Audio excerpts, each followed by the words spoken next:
Hello, everyone. Welcome to History 3308, War and Society. And this class is going to examine the United States in the 20th century.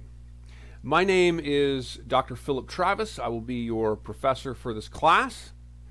A little bit about me. I did my PhD from Washington State University, and my specialty as a historian is this very topic, particularly 20th century United States war and society. So what is war and society? What are we talking about in this class?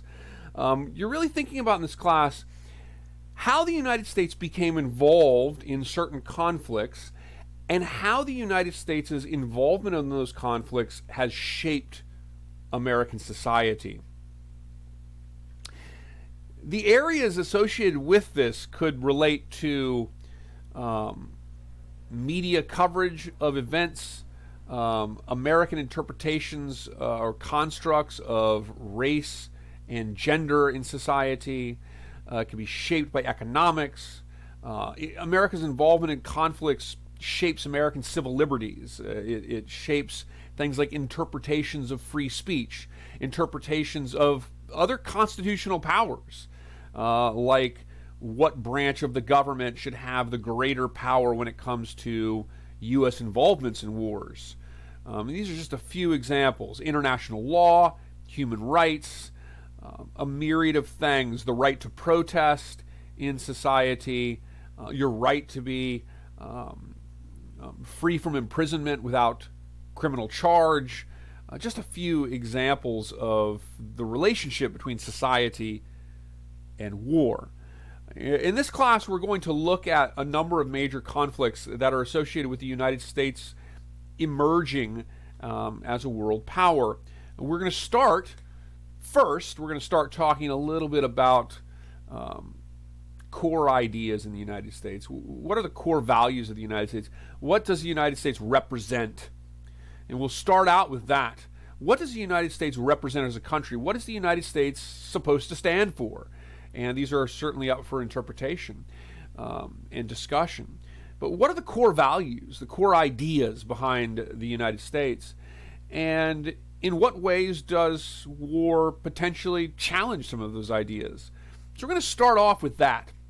And then after that, we're going to start looking at the Spanish and the Philippine-American Wars, which began in 1898 and 1899. We'll look at the First World War. We're going to look at the Second World War, and then we're going to look at the Cold War, and from the Cold War, the development of the Vietnam War.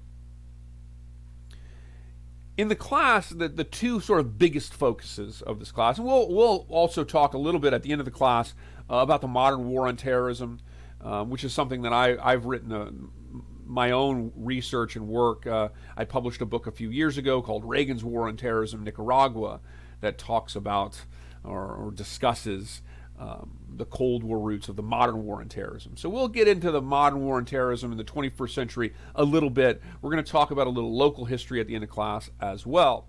But the real heart of the class is going to center around the emergence of the United States as a world power in the early 20th century, as an overseas power that took territories, that seized colonies. This photo right here is a photo of Queen Liliuokalani, the last Hawaiian monarch that was overthrown during the process whereby the United States ultimately annexed Hawaii, made it a territory, and then eventually, at the end of the 1950s, made it a state.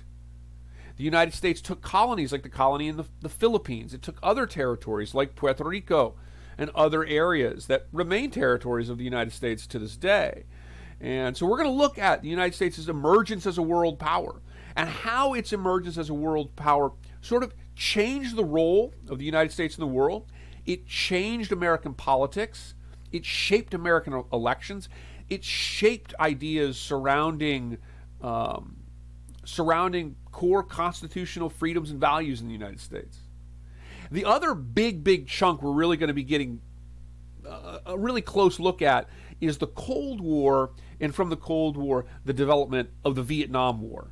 And the reason that those two areas are sort of the biggest themes in the class is because those are the two areas of the two class readers that we all need to obtain. Now, We have the first part of class. We'll be reading Freiberg's book, Democracy's Prisoner. And this is about World War I. And we'll talk more about this as we get there. And the second one is the Kramer book called The Republic of Rock. And this is about how the Vietnam War and the counterculture in the 1960s were sort of interrelated. So you need to be sure you have access to those books, whether you buy them or if you use them from the library. The library has digital copies of both of those books, I know, so you can access them there as well. Other readings for the course will be found in modules. So this is an online course. The way this course is going to work is each module is opened up weekly. So each week we will have a new sort of lesson. And in that lesson there will be a discussion forum, or there might be a quiz. Some weeks I won't have a discussion forum. Some weeks I'll have a quiz that links into the readings. Other weeks we'll have a discussion forum. But each week in the modules area, with the exception of the Republic of Rock and the Democracy's Prisoners book, you will have in PDF form readings that I post there for you. And you're going to be asked to read those assignments and either take a quiz and or participate in the weekly discussion forum. Every week as well, I will provide video lectures for you on the topics that we're examining.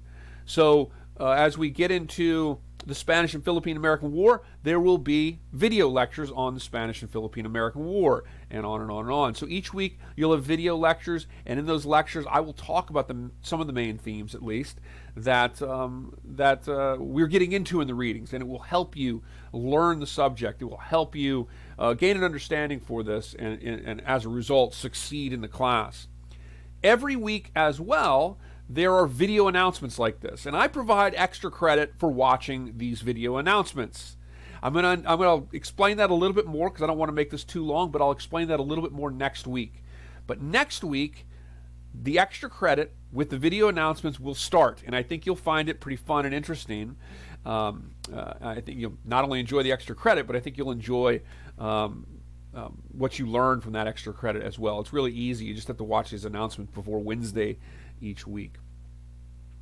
How you're graded in this class, there are 2 tests. The tests are essay format, and there will be more information forthcoming on those as we get closer to them. The first test is at the end of week 5. So there's 2 tests.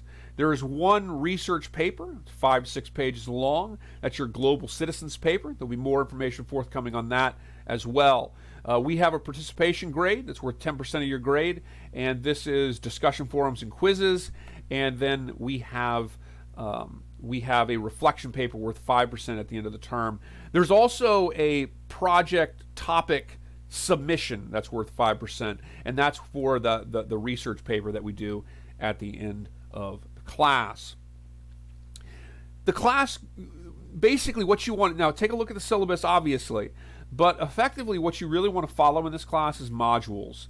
Every week on Sunday night usually, I'll open the module for the upcoming week. And in that module, you'll see the readings and assignments for that week. You'll see the video lectures in there. You'll see the announcements for that week. You'll see a discussion forum or a quiz, the readings. All of that stuff will be in there. Documentary films if we're doing that week. And so it goes week by week. And so this week, you'll see week 1 open up. There's also a getting started module that you need to go through in order to open week 1. But then after week 1, Sunday at the end of week 1, your assignments come due, and then week 2 opens up, and so on and so forth. So it goes week by week in the class. Attendance is necessary in the class, so make sure, in this case, your attendance is measured through your activity in the discussion forums and also in the taking the quizzes week by week, when there are quizzes and when there are discussion forums. There are not going to be a discussion forum every single week, and there's not going to be a quiz every single week. They'll kind of alter somewhat. A little bit about these photos, by the way. I mentioned Queen Lil already. This is all related to war and society, and then I'll let you go. This is World War I. This is an American propaganda poster associated with the Creel Committee that produced propaganda during World War I. You will see that World War I not only had a robust government sort of propaganda campaign, but we also saw widespread censorship during World War One, and also laws restricting freedom of speech during World War One. And here we see society very much shaped by war. This is a military hospital in the United States of soldiers stricken from what was then called the Spanish flu, albeit the Spanish flu almost certainly emerged in Kansas, not Spain. But maybe that'll be a factoid later on in the week.